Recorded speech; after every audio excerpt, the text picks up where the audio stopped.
Formal nang inilunsad ang Census of Agriculture and Fisheries o CAF 2022 sa Central Visayas. Layon po nitong mabigyan ng tamang solusyon ang mga problema ng mga magsasaka at mga mangingisda. Si Jessie Atienza sa report. Rise and shine, Jessie. Nasa 15,000 tauhan ng Philippine Statistics Authority ang kakatok sa mga kabahayan ng mga mangingisda at magsasaka sa buong bansa upang magtanong at makakuha ng datos sa agriculture at aquaculture. Ito ang Census of Agriculture and Fisheries o CAF 2022. Ang mga makukuhang impormasyon gagamitin para makabuo ng plano o solusyon ang pamahalaan sa mga pangangailangan ng mga kababayan nating nasa sakahan at palaisdaan. 1,000 PSA personnel naman ang nakatoka sa Central Visayas. Mag-cooperate sa Census of Agriculture and Fishery.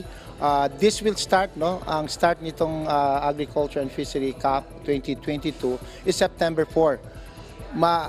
That will end, matatapos yan on October 25 this year. So it's more or less mga 1 month yan. So we need kanang talagang cooperation sa mga respondent. This is the opportune time for us through the census na pupuntahan po tayo.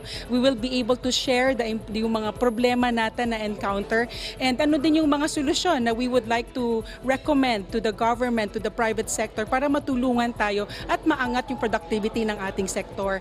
Sa formal na paglulunsad ng CAF 2022, matamang nakikinig si Manong Isaac, kinatawan ng asosasyon ng mga mangingisda sa Cebu. Para sa kanya, isa na itong magandang hakbang para matulungan ang mga kagaya niya. Panawagan lang niya sa pamahalaan. Yung mga objectives, sana magiging totoo.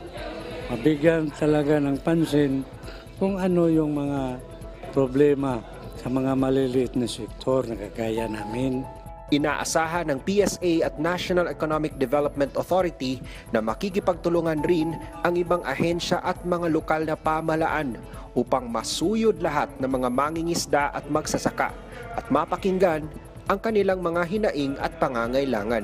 Mula sa PTV Cebu, Jessie Atienza para sa Morning Show ng Bayan, Rise and Shine, Pilipinas.